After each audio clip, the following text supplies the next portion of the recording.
time to buy an RV.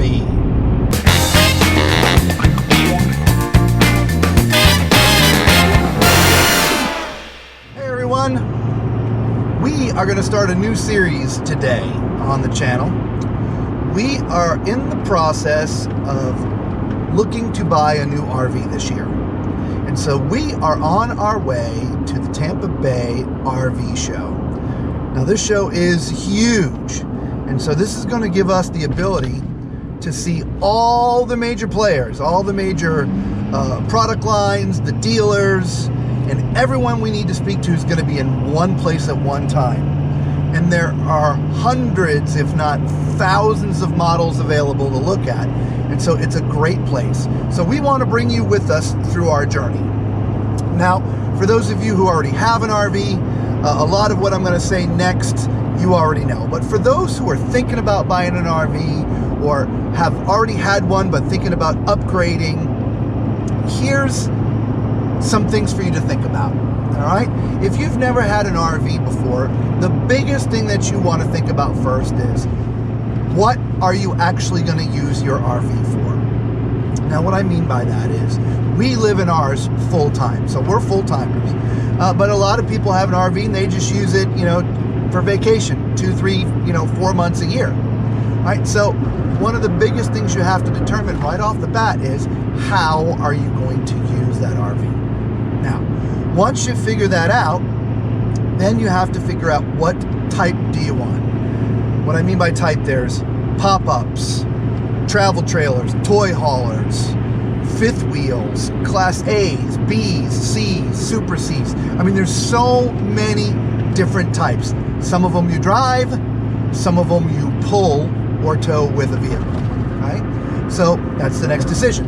Do you want to drive it or do you want to tow it? So if you're going to tow it, you then need to make sure that the vehicle you have is capable of towing the RV that you're looking at, right? There are very light ones and there are very heavy ones. So there are some that you can get away with a 3/4 ton truck, or if it's a pop-up, you could use an SUV if you wanted to pull a little pop-up. But let's say you want a big fifth wheel.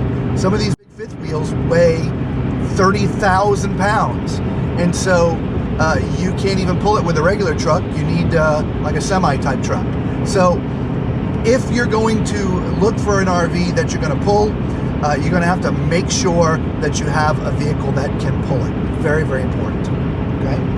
Another decision, and this is going to come down to models, is when are you going to be using your RV? When, meaning, are you going to be doing it in the summer?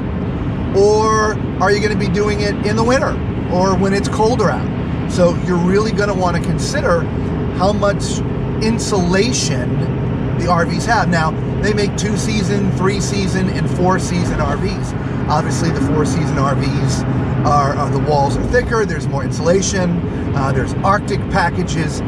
Again, things to think about before you buy an RV. You don't want to buy one with the thinnest walls and be up in Minnesota in February.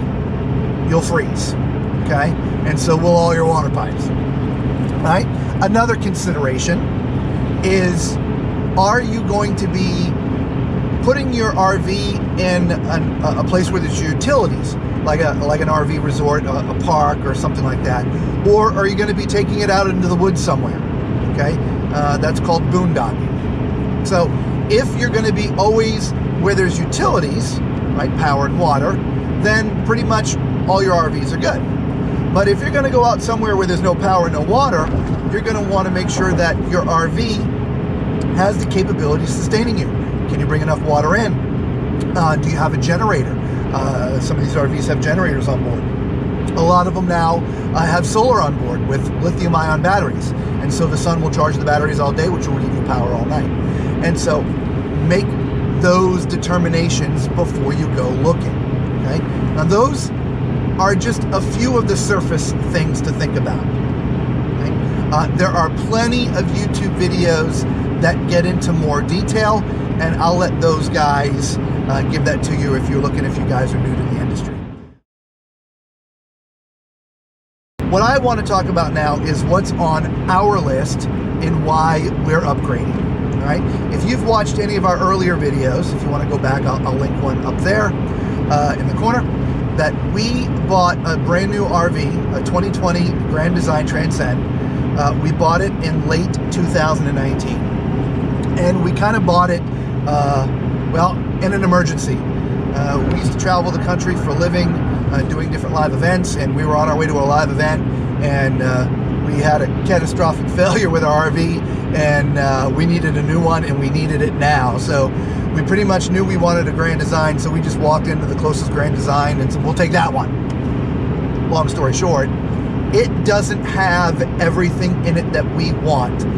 As I mentioned, we live in it full time, and so there's a certain list of things that we want in our RV. So here's the list.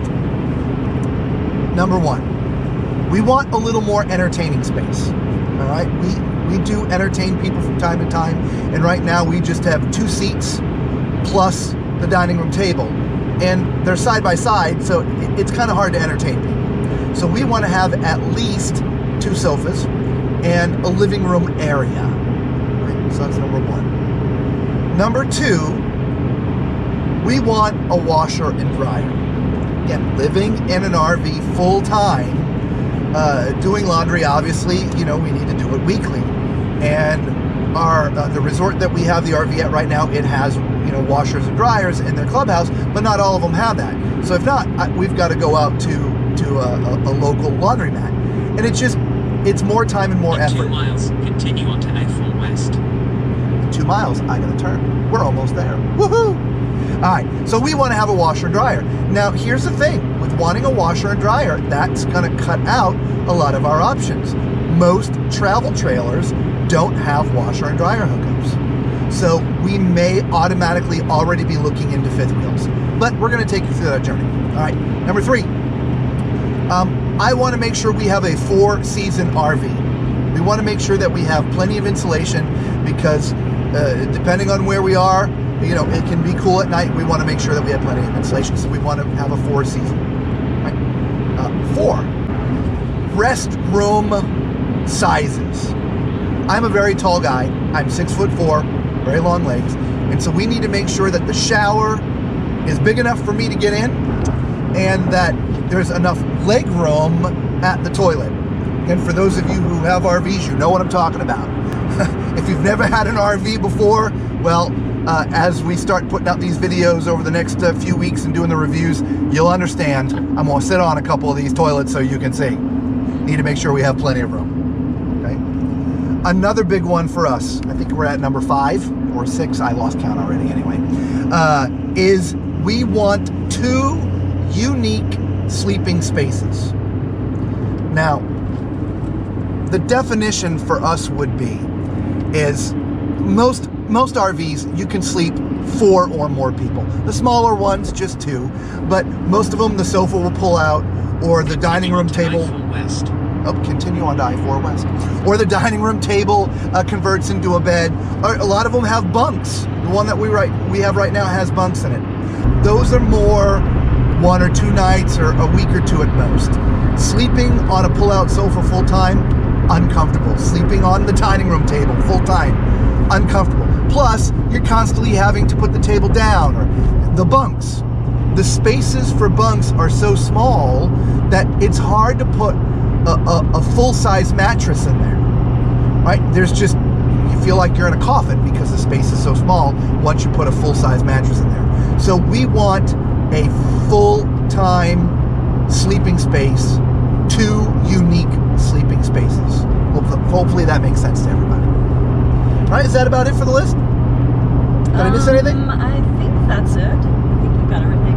I mean, there's a couple other niceties that I'd like to have, but what I just told you, those are the important things.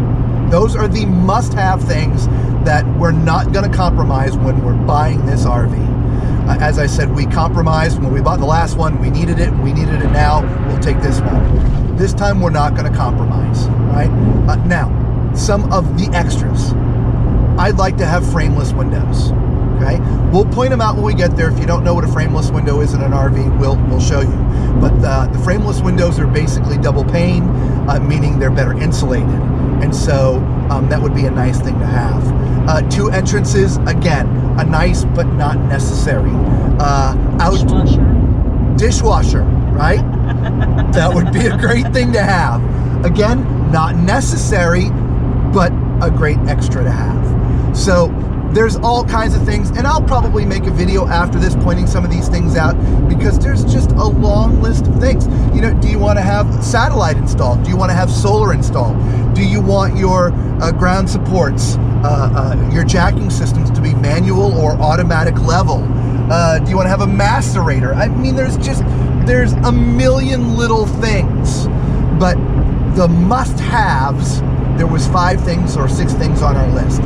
Everything else is a bonus after that. So I hope you enjoy the ride with us. We're gonna be there shortly, and we're gonna start looking at RVs and reviewing them for you. If you already have an RV, tell us what your favorite brand and model is. Okay, we want to know, because maybe you have something that's gonna fit our needs, and that you can help us point us in the right direction. Right? So leave a comment. If you haven't subscribed to the channel, hit that subscribe button down there and put a big thumbs up for us. It really helps us out, and we'll see you on the road.